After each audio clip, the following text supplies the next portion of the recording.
Good morning students.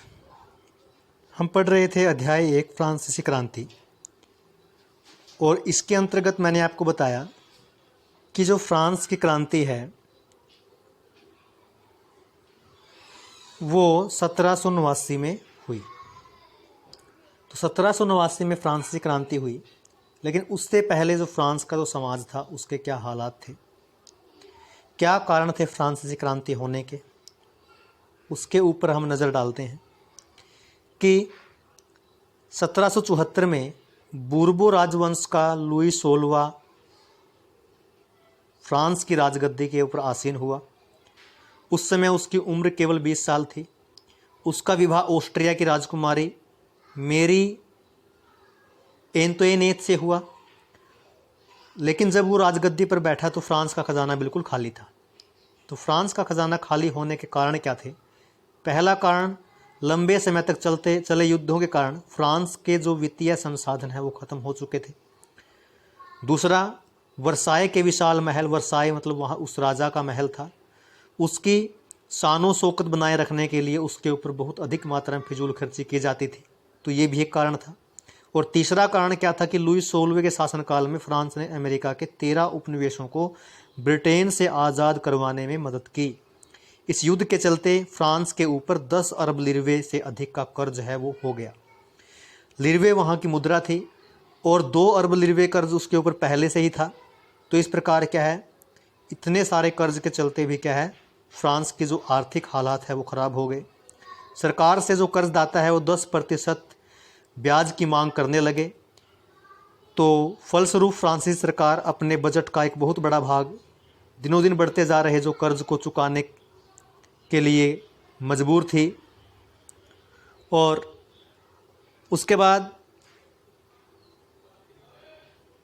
इसके अलावा उसके जो नियमित खर्चे थे, सेना का रखरखाव था, राज दरबार, सरकारी कार्यालयों, विश्वविद्यालयों को चलाने के लिए फ्रांस सरकार ने वो करों में वृद्धि करने के लिए क्या होगी, मजबूर हो गई। तो इस प्रकार क्या था, जो फ्रांस का समाज था वो मुख्य रूप से, एक तो कारण ये हो गया फ्रांस की क्रांति होने का पहला कारण। दूसरा कारण क्या था कि फ्रांस का जो समाज है वो 3 भागों में बटा हुआ था, 3 स्टेट में बटा हुआ था। प्रथम स्टेट जिसमें पादरी वर्ग के लोग आते थे, चर्च के पादरी। द्वितीय स्टेट के लोग कुलीन वर्ग थे, अमीर लोग थे। और तृतीय स्टेट के जो लोग थे उसमें वो 3 भागों में बटा हुआ था। पहला, बड़े व्यापारी, अदालती कर्मचारी, वकील, किसान और कारीगर, छोटे किसान और भूमिहीन मजदूर या नौकर, ये सबसे नीचे थे तीसरे स्टेट में। फ्रांस में जो कर है वो केवल तीसरे स्टेट के लोगों को ही चुकाना पड़ता था। जो प्रथम जो 2 स्टेट हैं, प्रथम स्टेट और द्वितीय स्टेट, उनको कर ना देने की छूट थी।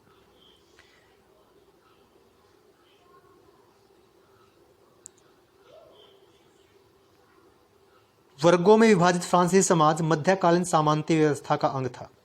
वहाँ पे सामंती व्यवस्था थी, यानी किसान ज़मीन का मालिक नहीं था। बड़े बड़े जो सामंत थे, जमींदार थे, वो ज़मीन के मालिक थे और किसान उनके पास क्या है वो काम करते थे।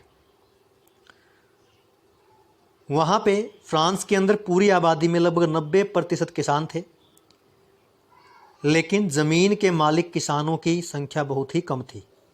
लगभग 60% ज़मीन कुलीन जो अमीर लोग थे, चर्च के जो लोग थे, पादरी थे, या तीसरे स्टेट के जो अमीर लोग थे, उनका अधिकार था अधिकतर ज़मीन के ऊपर। प्रथम 2 स्टेट के जो लोग थे, प्रथम स्टेट, द्वितीय स्टेट, जिसमें कुलीन वर्ग और पादरी वर्ग के लोग आते थे, उनको जन्म पर आधारित कुछ विशेष अधिकार मिले हुए थे, जैसे कि कर में छूट। इनमें से सबसे महत्वपूर्ण अधिकार क्या था? राज्य को दिए जाने वाले करों में उनको छूट थी, उनको कर नहीं देना पड़ता था। कुलीन वर्ग को सामंती अधिकार हासिल थे, वह किसानों से सामंती कर वसूल करता था। किसान बदले में या उस उल्टा उनको क्या है, अपनी सेवाएं देता था, उनके लिए काम करता था, उनके खेतों में सैन्य सेवाएं देता था, सैनिक के रूप में काम करता था, सड़कों के निर्माण आदि में जो काम है वो किसान किया करता था। उसके बाद चर्च ने किसानों से के ऊपर एक कर लगाया हुआ था जिसका नाम था टाइद, जिसको धार्मिक कर कहते हैं। और इसके अलावा तीसरे स्टेट के जो तमाम लोगों को सरकार को कर चुकाना पड़ता था, इस कर को टाइल कहा जाता था। चर्च को चुकाए जाने वाला कर टाइद और सरकार को चुकाए जाने वाला जो कर है उसको टाइल कहा जाता था। इसके अलावा नमक और तंबाकू जैसी जो बहुत सी रोज़ाना की उपभोग की वस्तुएं हैं उनके ऊपर भी कर लगाया हुआ था। तो ये सारा का सारा जो करों का जो बोझ है वो केवल तृतीय जो स्टेट है या तृतीय स्टेट इन तीसरा जो भाग था फ्रांसीसी समाज का, उसी के ऊपर ये पूरा बोझ था। उसके बाद देखिए कि जीने का संघर्ष। फ्रांस की क्रांति होती है 1789 में। लुई 16वां राजगद्दी के ऊपर बैठते 1774 में। लेकिन 1715 में फ्रांस की जो जनसंख्या थी वो केवल 2.3 करोड़ थी, लेकिन 1789 में बढ़ करके कितनी हो गई, 2.8 करोड़ हो गई। तो इतनी ज़्यादा जनसंख्या बढ़ने के कारण क्या हो गया, अनाज की कीमतें बढ़ने लगी। तो अनाज की कीमतों में बड़ी तेज़ी से वृद्धि हुई। अधिकतर जो कामगार कारखानों में मजदूरी करते थे उनकी मजदूरी मालिक तय करते थे, उनकी मजदूरी महंगाई की दर से नहीं बढ़ रही थी, लेकिन जो अनाज की कीमतें हैं वो लगातार बढ़ रही थी। इससे अमीर और गरीब के बीच में एक चौड़ी जो खाई है वो पैदा हो गई, काफ़ी अंतर पैदा हो गया। दूसरा क्या था कि फ्रांस के अंदर सूखा और ओले के प्रकोप के कारण फसलें बर्बाद हो जाती थी। तो इस प्रकार फ्रांस के अंदर रोजी रोटी का जो संकट है वो पैदा हो गया, न लोगों के पास काम रहा और न खाने को अनाज रहा। तो ऐसे जीविका संकट उस समय प्राचीन राजतंत्र के दौरान, यानी फ्रांस में जब राजा का शासन था उस दौरान ये आम बात थी। तो ये भी एक कारण था फ्रांस की क्रांति के होने का। दूसरा जो कारण था वो फ्रांस का समाज 3 स्टेट में बटा हुआ था, और जो पहला कारण मैंने आपको बताया था वो था कि जो सम्राट जब राजगद्दी के ऊपर बैठा तो वो खजाना उसको खाली मिला, तो उस खजाने की भरपाई करने के लिए उसको कर जो लोगों के ऊपर है वो लगाने पड़े। तो ये कुछ कारण थे फ्रांस की क्रांति के होने के। उसके बाद देखिए कि उभरते मध्यम वर्ग ने विशेषाधिकारों के अंत की कल्पना की। जो प्रथम और द्वितीय स्टेट के लोगों को जो विशेष अधिकार जो दिए गए थे, तो विशेष अधिकार के अंत की कल्पना किसने की, मध्यम वर्ग ने। ये मध्यम वर्ग के लोग कौन थे, ये तृतीय स्टेट का जो पहला जो ऊपर वाले जो भाग के जो लोग थे, जिसमें अधिकतर पढ़े लिखे लोग थे, वकील थे या कुछ अधिकारी थे या उद्योगपति थे या व्यापारी थे। ये लोग क्या हैं, ये मध्यम वर्ग के लोग थे।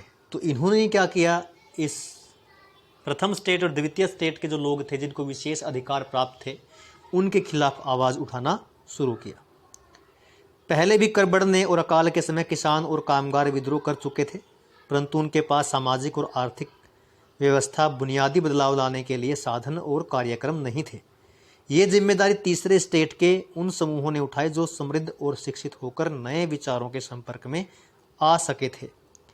पढ़े लिखे लोग थे, तो इन्होंने क्या किया, फ्रांस के समाज को जागृत करने का फैसला किया। 18वीं सदी में एक नए सामाजिक समूह का उदय हुआ जिसे मध्यम वर्ग कहा जाता है, जिसने फैलते समुद्र पारीय व्यापार और ऊनी और रेशमी वस्त्रों के उत्पादन के बल पर संपत्ति अर्जित की, धन कमाया। ऊनी और रेशमी कपड़ों का या तो वो निर्यात किया जाता था या समाज के समृद्ध लोग उसे खरीद लेते थे। तीसरे स्टेट में इन सौदागरों एवं निर्माताओं के अलावा प्रशासनिक सेवा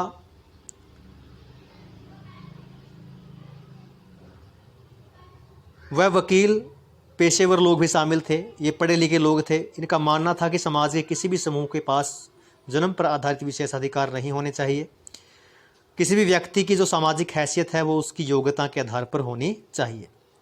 वो चाहते थे कि स्वतंत्रता, समान नियम और समान अवसर है वो लोगों के को मिले और इसी के आधार पर समाज का निर्माण हो। ऐसे ही कुछ दार्शनिक हुए हैं, कुछ लेखक हुए हैं, जैसे जॉन लॉक, जियाजोक और रूसो जैसे दार्शनिक हुए हैं। इन्होंने क्या किया, इन समाज की समानता के ऊपर बल दिया। अपने टू ट्राइजेज ऑफ गवर्नमेंट में